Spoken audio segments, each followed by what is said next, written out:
بسم اللہ الرحمن الرحیم۔ سامعین کرام، آپ سن رہے ہیں اردو ناول گمشدہ قبر، جس کے مصنف ہیں طاہر جاوید مغل، اور یہ اس سلسلے کی قسط نمبر 4 ہے۔ مجھے امید ہے آپ کو میری یہ کاوش پسند آ رہی ہوگی۔ آپ نے اگر ابھی تک میرا چینل کہانی گھر سبسکرائب نہیں کیا تو ابھی میرے چینل کو سبسکرائب کر کے بیل نوٹیفیکیشن آن کر دیجئے تاکہ آنے والی ہر نئی کہانی کی اطلاع بر وقت آپ تک پہنچ سکے۔ گلی کی روشنی میں ان دونوں کے چہرے صاف دیکھ سکتا تھا۔ میں نے نوکدار مونچھیں والوں کو پہچان لیا تھا۔ وہ بلا شبہ راجا تھا۔ میں اس کی تصویر انسپیکٹر سنت سنگھ کے پاس دیکھ چکا تھا۔ میرے جسم میں خون کی گردش تیز ہو گئی۔ ریاض عثمانی کا ایک اہم ترین کھوج ہاتھ میں آ گیا تھا، اور اس کے ساتھ ہی یہ اندازہ بھی درست ثابت ہو رہا تھا کہ ریاض عثمانی کو جیل سے ہسپتال پہنچانے اور ہسپتال سے غائب کرنے میں راجا کا ہاتھ ہے۔ اب سانولی رنگت والے کشن کمار سے ملنا اتنا اہم نہیں رہا تھا۔ اصل مجرم راجا تھا، اور مناسب یہی تھا کہ راجا سے دو ہاتھ کیے جائیں۔ گلی کی ایک دیوار کے ساتھ بوسیدہ سا سکوٹر کھڑا تھا۔ نوکدار مونچھوں والا، جو یقیناً راجا تھا، سکوٹر پر سوار ہوا اور اسے سٹارٹ کر کے ایک طرف روانہ ہو گیا۔ میرے پاس سواری نہیں تھی، ورنہ اسی وقت راجا کا پیچھا کر کے اس کا ٹھکانہ معلوم کیا جا سکتا تھا۔ میں کچھ دیر اندھیری گلی میں بے حس و حرکت کھڑا رہا، پھر اپنے ٹھکانے پر واپس جانے کے لیے مڑ گیا، لیکن عین اس وقت مجھے بہت تیزی سے نیچے جھکنا پڑا، ورنہ جو چیز شائیں کی آواز سے میرے سر کی طرف لپکی تھی وہ یقیناً میرے چہرے کا گوشت ادھیڑ دیتی۔ یہ کسی سائیکل یا موٹر سائیکل کا زنگ آلودہ چین تھا۔ چین سے میرے سر کو نشانہ بنانے والا ایک موٹا تازہ مکرانی تھا۔ اپنی سیاہ رنگت کے باعث وہ اندھیرے ہی کا حصہ نظر آ رہا تھا۔ معلوم نہیں وہ کب سے اور کہاں سے مجھے دیکھ رہا تھا۔ پہلا وار خالی جاتے ہی وہ غرایا اور دوگنی پھرتی سے دوسرا وار کیا۔ میں الٹے قدم پیچھے ہٹا۔ اس مرتبہ آہنی چین میرے سینے کو چھوتا ہوا گزرا۔ یوں لگا جیسے چھاتی کے گوشت میں کسی نے گرم سلائی اتار دی ہے۔ میں نے بھنا کر ایک لات مد مقابل کی پسلیوں میں رسید کی۔ چونکہ میری پشت کو دیوار کا سہارا تھا، لہٰذا یہ لات بڑی قوت کے ساتھ مد مقابل کے جسم پر پڑی۔ وہ ڈکراتا ہوا سامنے والی دیوار سے جا ٹکرایا۔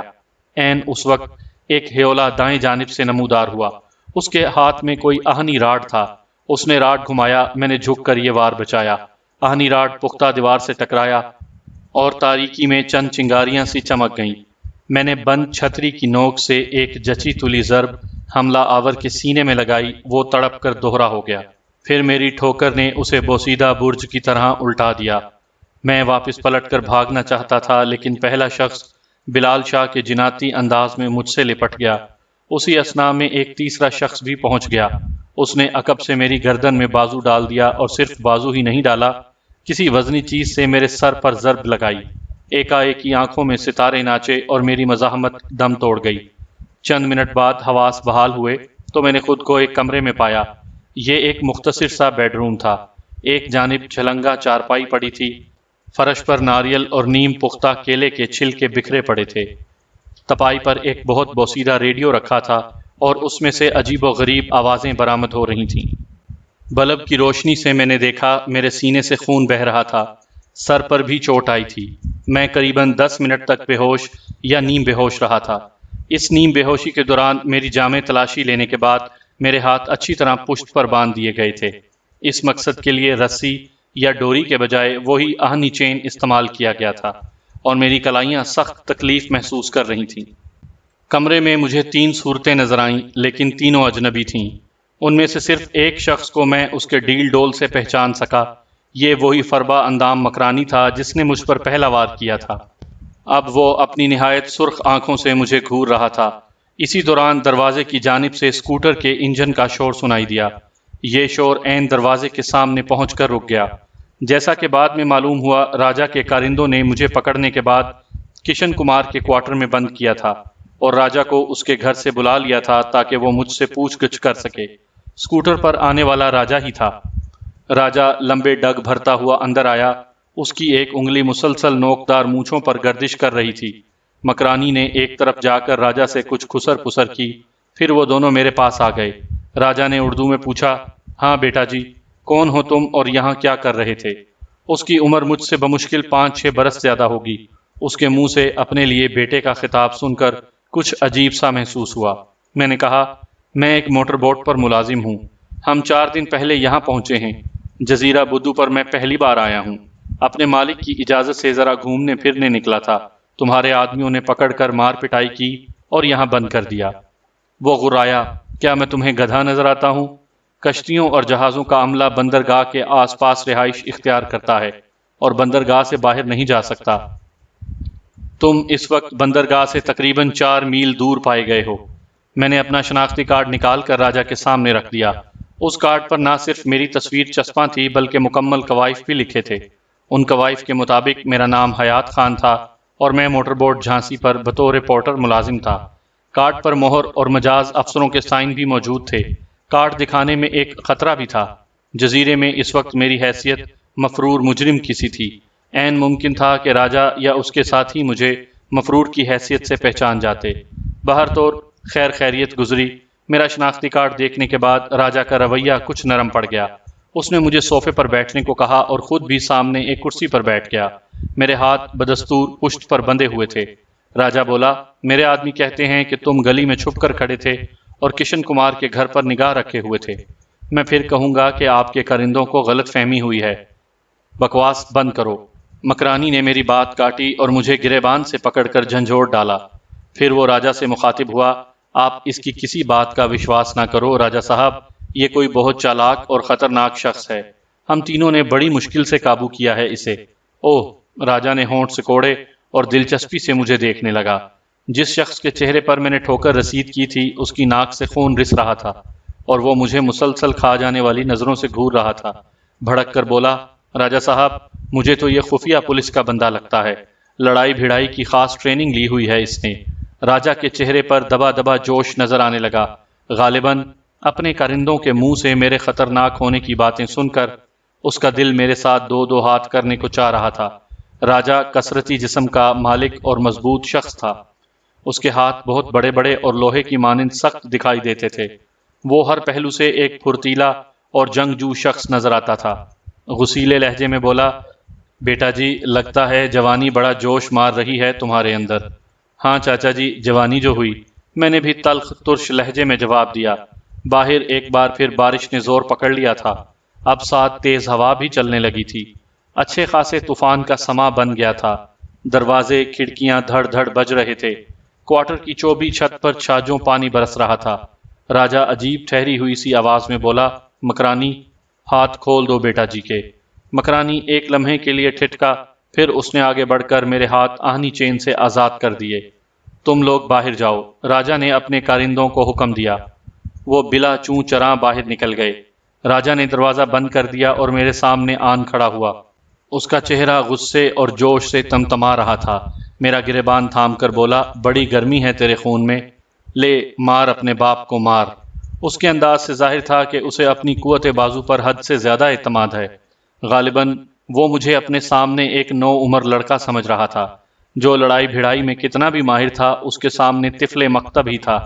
اس نے گریبان سے پکڑ کر مجھے زوردار جھٹکا دیا اور پھر ایک ہتھوڑے جیسا مکہ میرے منہ پر مارا۔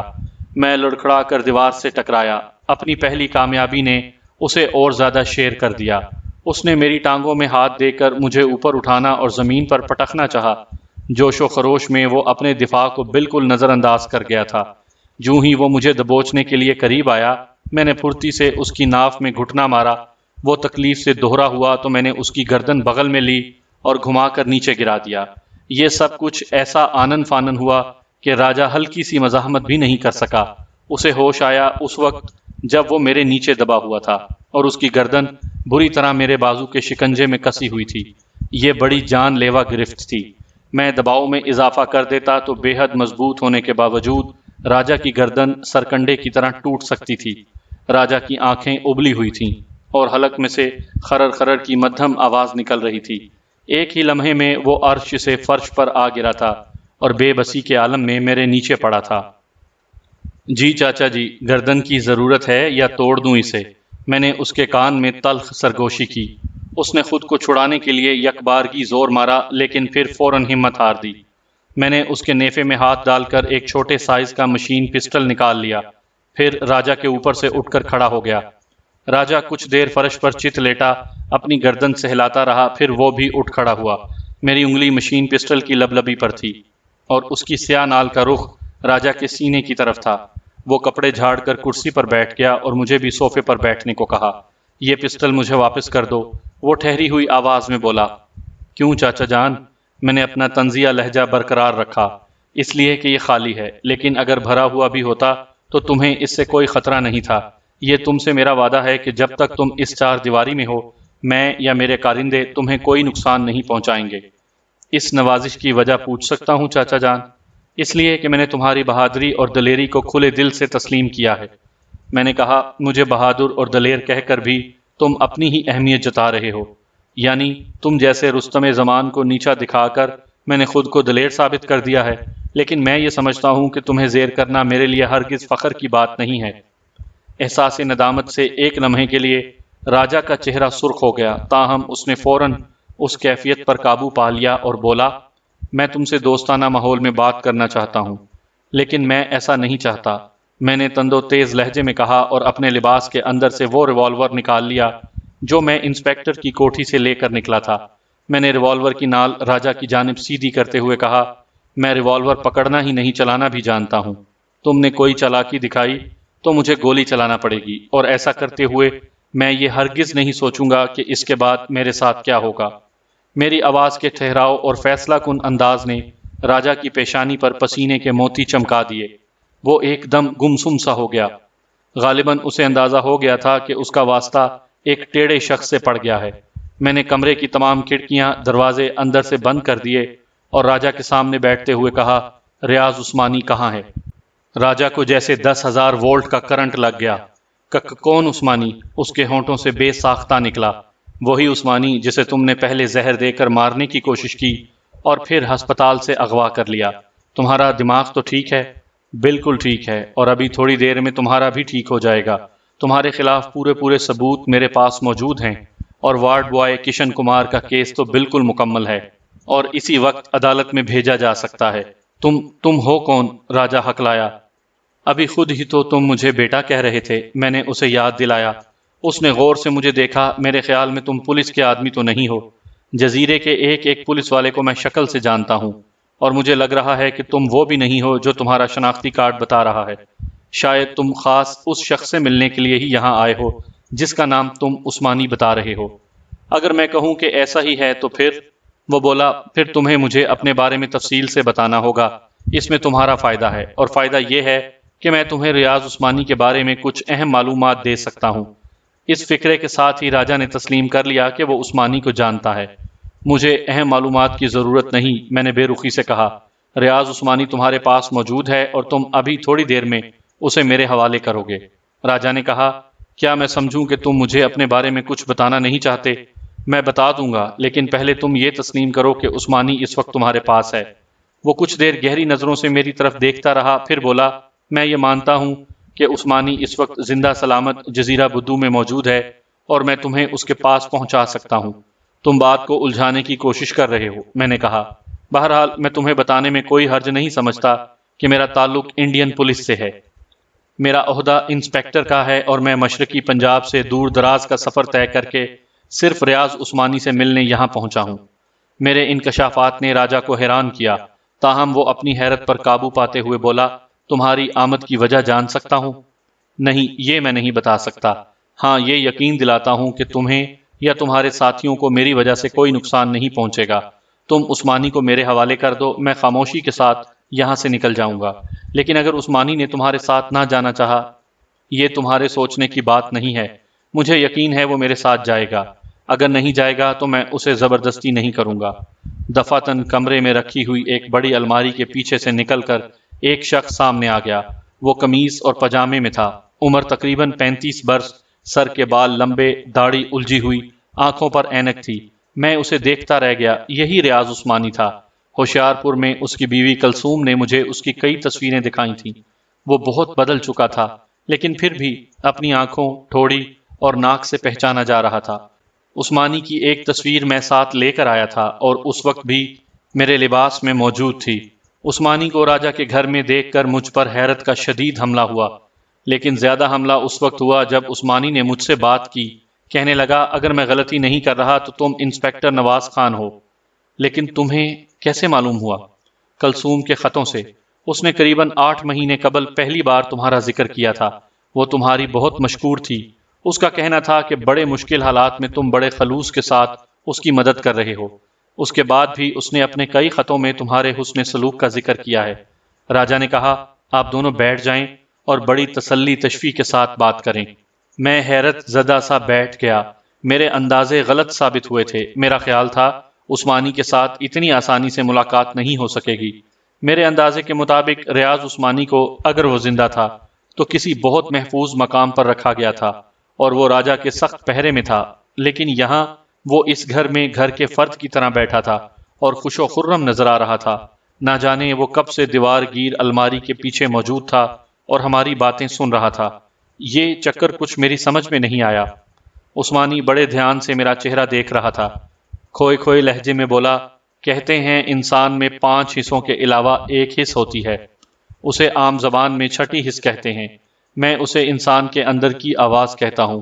یہ آواز کبھی کبھی تاریک راتوں کے سناٹے میں ابھرتی تھی اور مجھے یقین دلاتی تھی کہ کوئی نہ کوئی میرا اپنا میرے پیچھے اس دور دراز جزیرے تک ضرور پہنچے گا۔ پھر جب میری بیوی کے خطوں میں تمہارا ذکر آنا شروع ہوا تو دل کے کسی کونے خدرے میں یہ خیال پیدا ہوا کہ کہیں تم ہی تو وہ شخص نہیں جو میرے لیے دور دراز کا کٹھن اور طویل سفر طے کرو گے۔ میں نے سگریٹ کا گہرا کش لیتے ہوئے کہا، میں نے تمہارے لیے سفر تو طے کیا ہے، لیکن اتنا طویل اور کٹھن بھی نہیں جتنا تم سمجھ رہے ہو۔ میں اپنے ایک ذاتی کام کے سلسلے میں ہوشیارپور سے کلکتہ آیا تھا۔ کلکتہ پہنچ کر مجھے معلوم ہوا کہ انڈمان یہاں سے بہت دور نہیں ہے، اور اگر کوشش کی جائے تو جہاز رانوں کو کچھ دے دلا کر وہاں پہنچا جا سکتا ہے۔ یکا یک ریاض عثمانی کی آنکھوں میں آنسو امڈ آئے۔ وہ اپنی جگہ سے اٹھا اور دونوں ہاتھ میری طرف پھیلا دیے۔ میں اس سے بغل گیر ہو گیا۔ وہ ہچکیوں سے رونے لگا۔ یوں محسوس ہوا کہ پچھلے 5 برس سے میں جتنے دکھ اس کے سینے میں جمع ہوئے تھے وہ سارے آنسو بن کر میرے شانے کو بھگونے لگے ہیں۔ میں اس کا عزیز رشتہ دار نہیں تھا، نہ ہی یار دوست تھا، نہ اس کی گلی محلے سے تعلق رکھتا تھا، پھر بھی وہ مجھ سے یوں مل رہا تھا جیسے اپنے سگے بھائی سے مل رہا ہو۔ اس کے لیے یہی بات بڑی اہم تھی کہ میں اس شہر کی گلیوں سے آیا تھا جو اس کی جنم بھومی تھی۔ بہت دیر وہ مجھ سے لپٹا رہا، پھر اشک بار آنکھوں سے میرے سامنے بیٹھ گیا۔ اس کی گردن پر 2-3 ماہ پرانا ایک زخم نظر آ رہا تھا۔ راجا نے کہا، تم دونوں بیٹھو اور باتیں کرو، میں تمہارے لیے قہوے کا انتظام کرواتا ہوں۔ ہم دونوں کو چھوڑ کر وہ باہر نکل گیا۔ عثمانی کی نم آنکھوں میں اور لرزہ ہونٹوں پر بے شمار سوالات مچل رہے تھے۔ وہ ایک لمحے میں سب کچھ جان لینا چاہتا تھا، گھر کے حالات، خاندان کی باتیں، گلیوں محلوں کا موسم، وطن کے حالات، اور پھر یہ کہ میں یہاں کیسے پہنچا، کس مقصد کے تحت پہنچا اور کب۔ وہ سب کچھ ایک ہی سوال میں سمیٹ کر مجھ سے پوچھ لینا چاہتا تھا۔ دوسری طرف میرے پاس بھی اس سے پوچھنے کے لیے کئی سوالات تھے۔ ان میں اہم ترین سوال یہ تھا کہ وہ جیل کی اونچی دیواروں سے نکل کر وارڈ بوائے کشن کمار کے اس بوسیدہ کوارٹر تک کیسے پہنچا، اور راجا سے اس کا کیا تعلق ہے۔ جب میرا یہ سوال آواز بن کر میرے ہونٹوں تک آیا تو عثمانی نے ایک طویل سانس لی اور کہنے لگا، میرا خیال ہے کہ بات آگے بڑھانے سے پہلے تمہیں تمہارے اس سوال کا جواب مل ہی جانا چاہیے۔ بات یہ ہے انسپکٹر نواز کہ میں جیل کی کال کوٹھڑی سے یہاں تک پہنچنے میں صرف اور صرف راجا کا مرہون منت ہوں، لیکن میرے علم میں تو یہ بات آئی تھی کہ راجا نے تمہیں کھانے میں زہر دے کر ہلاک کرنے کی کوشش کی تھی۔ وہ زہر نہیں تھا، زہریلی جڑی بوٹی تھی۔ وہ اس جزیرے میں عام پائی جاتی ہے، مقامی زبان میں اسے شنگرف کہتے ہیں۔ بہرحال یہ کام کرنے والا راجا ہی تھا، لیکن اس نے ایسا مجھے نقصان پہنچانے کے لیے نہیں، میری بھلائی کے لیے کیا تھا۔ وہ مجھے جیل سے نکالنے کا تہیہ کر چکا تھا، لیکن جیل میں انتظامات اتنے سخت تھے کہ کوئی تدبیر کارگر نہیں ہو سکتی تھی۔ راجا نے مجھے جیل سے ہسپتال پہنچانے کا پروگرام بنایا۔ میرے کھانے میں اسی مقصد کے لیے شنگرف نامی بوٹی ملائی تھی، لیکن مقدار اتنی تھی کہ میری جان کو خطرہ نہیں تھا۔ زہریلے کھانے سے میں بیمار ہو گیا اور جیلر نے میری حالت دیکھ کر مجھے ہسپتال پہنچانے کی ہدایت کی۔ ہسپتال سے فرار کرانا مشکل تو تھا، لیکن ناممکن نہیں تھا۔ راجا کے ساتھی وارڈ بوائے کشن کمار نے لوہا کاٹنے والی ایک چھوٹی سی آری مجھے فراہم کر دی تھی۔ میں اس آری کی مدد سے رات کے وقت اپنی زنجیر کاٹنے کی کوشش کرتا رہتا تھا۔ آخر زنجیر اس حد تک کمزور ہو گئی کہ میں معمولی سی کوشش سے اسے توڑ سکتا تھا۔ راجا کسی مناسب وقت کا انتظار کرتا رہا۔ یہ انتظار زیادہ طویل ثابت نہیں ہوا۔ ایک طوفانی شب کو وارڈ بوائے کشن کمار نے مجھے وارڈ سے نکالا اور ایک غسل خانے کی ٹوٹی ہوئی کھڑکی میں سے گزار کر باہر پورچ میں لے آیا۔ یہاں راجا ایک سکوٹر لیے کھڑا تھا۔ اس نے مجھے اپنے عقب میں بٹھایا اور چند مرحلوں سے گزار کر ناڈو کالونی لے آیا۔ میں نے کہا، لیکن جیل میں راجا کے ساتھ تو تمہارے تعلقات اتنے اچھے نہیں تھے۔ مجھے معلوم ہوا ہے کہ تم دونوں میں مار پٹائی بھی ہوئی تھی۔ تمہارے 2 دانت ٹوٹ گئے تھے اور تمہاری گردن پر زخم بھی شاید اسی واقعے کی یادگار ہے۔ وہ بولا، نہیں، یہ گردن کا زخم اتنا پرانا نہیں ہے، یہ ایک اور چکر ہے۔ بہرحال تمہاری یہ بات درست ہے کہ کچھ عرصہ پہلے جیل میں راجا سے میرا جھگڑا ہوا تھا، لیکن اس وقت راجا کو یہ علم نہیں تھا کہ میں کون ہوں اور کس جرم کی پاداش میں کالا پانی پہنچا ہوں۔ جب اپنے ایک ساتھی کی زبانی اسے میری کہانی معلوم ہوئی تو اس کا رویہ یکسر بدل گیا۔ اس نے نہ صرف مجھ سے اپنی زیادتی کی معافی مانگی بلکہ یہ ارادہ بھی ظاہر کیا کہ وہ مجھے اس جیل سے نکالنا چاہتا ہے۔ اس کا خیال تھا کہ یہ کام ایسا مشکل نہیں ہے۔ لیکن وہ کیوں نکالنا چاہتا تھا تمہیں؟ میں نے عثمانی سے سوال کیا۔ اس لیے کہ وہ مجھے کالے پانی سے نکال کر واپس ہندوستان بھیجنا چاہتا ہے۔ اس کا خیال ہے کہ مجھے واپس جا کر اپنے پر لگائے جانے والے الزامات کو غلط ثابت کرنا چاہیے اور اصل مجرم کے چہرے سے نقاب نوچنا چاہیے۔ یہ کس طرح ہو سکتا ہے؟ میں نے پوچھا۔ اس مشترکہ قبر کا کھوج لگا کر جس میں اس حرامی افسر مسٹر راک نے 8 بے گناہ دیہاتیوں کو مار کر گاڑ دیا تھا، عثمانی نے جواب دیا۔ میں نے پوچھا، عثمانی، کیا تم سمجھتے ہو کہ اس قبر کو ڈھونڈنا تمہارے لیے ممکن ہے؟ بالکل ممکن ہے، عثمانی نے اعتماد کے ساتھ کہا۔ وہ کوئی لک و دک صحرا نہیں ہے کہ جہاں سمتوں کا ہی پتہ نہ چل سکے گا۔ ایک مختصر سا جنگل ہے۔ مجھے یقین ہے کہ اگر مجھے صرف 2 ہفتے کا وقت دیا جائے تو میں اس قبر کو کھوج سکتا ہوں۔ میں نے کہا، کیا تم سمجھتے ہو کہ اس جزیرے سے راہ فرار اختیار کی جا سکتی ہے؟ اس سوال کا ٹھیک جواب تو راجا ہی دے سکتا ہے، عثمانی نے کہا۔ پھر ذرا توقف سے بولا، اب تک تم ہی پوچھ رہے ہو، کیا میں بھی کوئی بات پوچھ سکتا ہوں؟ ضرور پوچھو، میں نے کہا۔ سب سے پہلا سوال تو یہ ہے کہ تم یہاں کس مقصد سے آئے ہو؟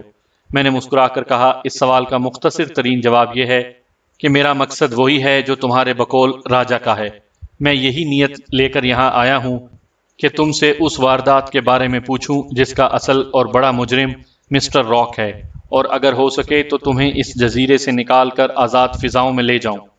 اس سے پہلے کہ عثمانی جواب میں کچھ کہتا، دروازہ کھلا اور راجا اندر آ گیا۔ اس کی ایک انگلی حسب معمول نوکدار مونچھوں پر گردش کر رہی تھی، لیکن اب اس کی یہ ادا مجھے زیادہ بری نہیں لگی۔ سچ کہتے ہیں کہ کسی کی ظاہری شکل و صورت سے اس کے کردار اور مزاج کا اندازہ نہیں لگایا جا سکتا۔ راجا پہلی نظر میں مجھے کوئی اچھا شخص نہیں لگا تھا۔ شاید اس کی وجہ یہ تھی کہ اسے دیکھنے سے پہلے ہی میں اس کے متعلق بہت زیادہ بدگمان ہو چکا تھا۔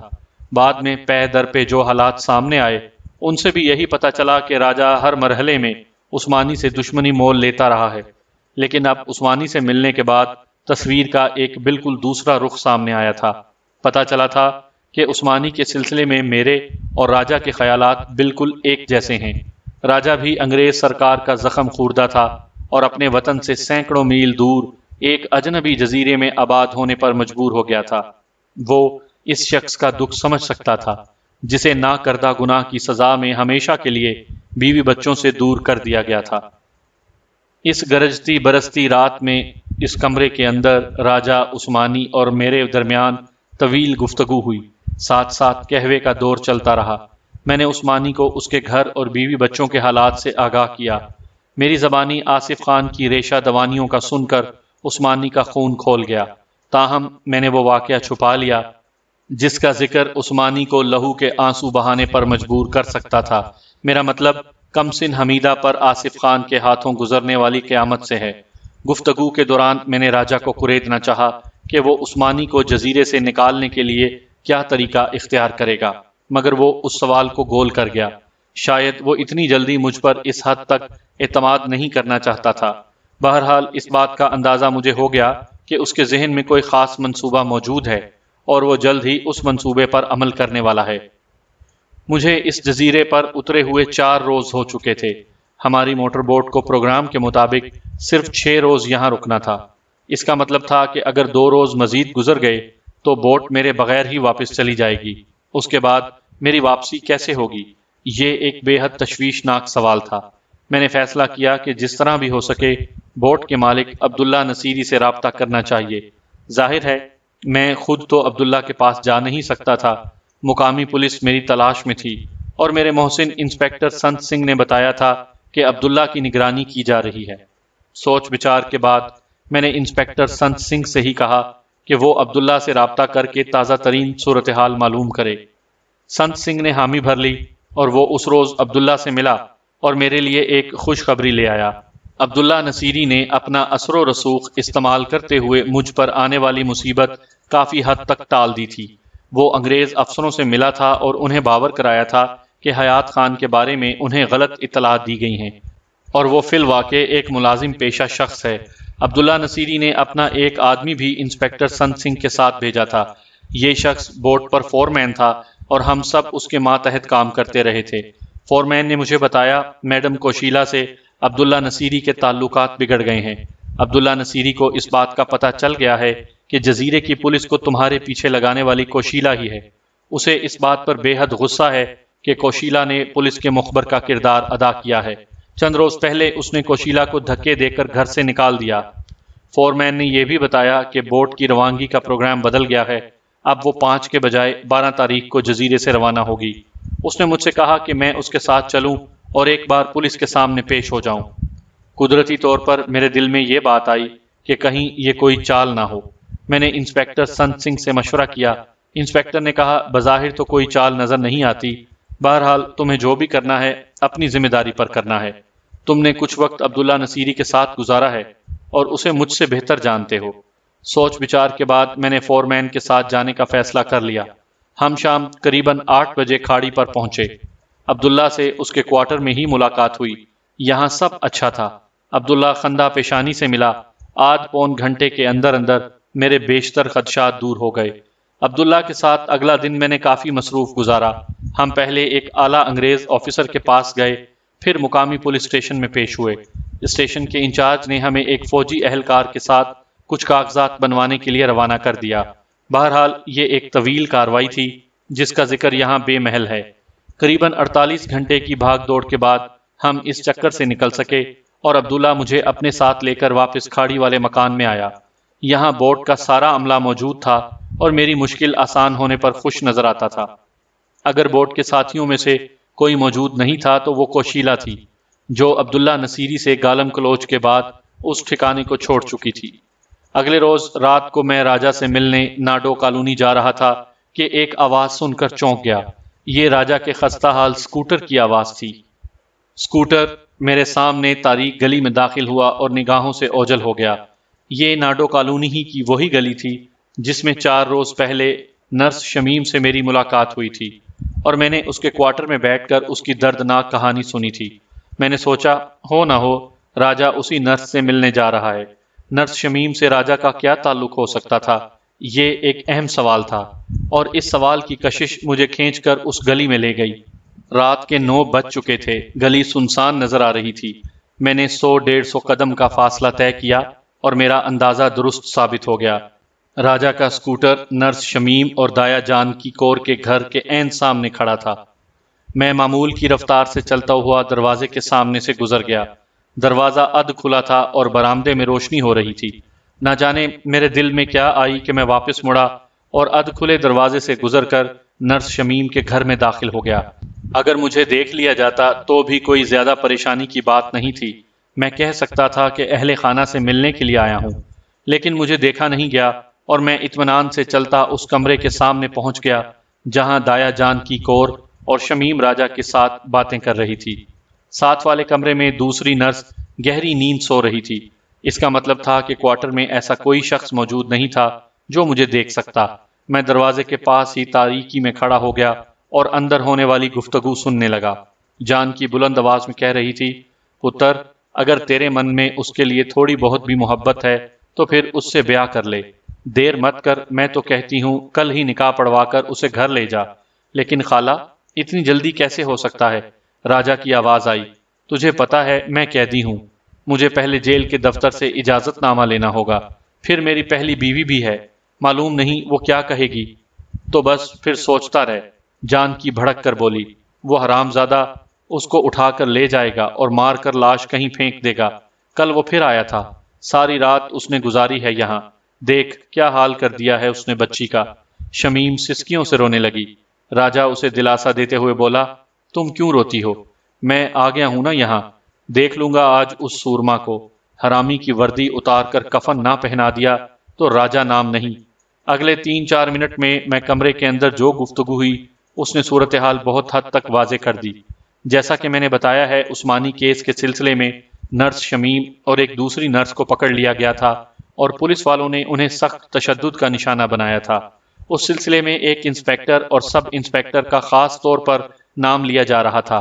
اب صورتحال یہ ہوئی تھی کہ سب انسپیکٹر جگدیش نے ابھی تک شمیم کا پیچھا نہیں چھوڑا تھا۔ وہ 3-4 بار رات کے اندھیرے میں اس کوارٹر میں آ چکا تھا، کبھی ڈرا دھمکا کر اور کبھی پیار محبت سے وہ اپنا کام نکال لیتا تھا۔ آج بھی اس کے آنے کا امکان موجود تھا اور شمیم نے راجا کو اطلاع دے کر یہاں بلا لیا تھا۔ راجا اور شمیم کا تعلق زیادہ پرانا نہیں تھا، یہ تعلق شمیم کے ساتھ ہونے والی پے در پہ زیادتیوں کے بعد قائم ہوا تھا۔ عثمانی کو ہسپتال سے فرار کروانے والا راجا خود تھا، لہٰذا وہ جانتا تھا کہ ڈاکٹر اور دونوں نرسیں بے قصور ہیں اور انہیں خوامخواہ تھانے کچہری میں گھسیٹا جا رہا ہے۔ ابھی کمرے میں ہونے والی گفتگو جاری تھی کہ باہر دروازے پر دستک ہوئی۔ کمرے میں ایک دم خاموشی چھا گئی، ایک خوف و ہراس فضا میں سرایت کرتا محسوس ہوا۔ تم یہیں رکو، میں دیکھتا ہوں۔ کمرے سے راجا کی آواز ابھری۔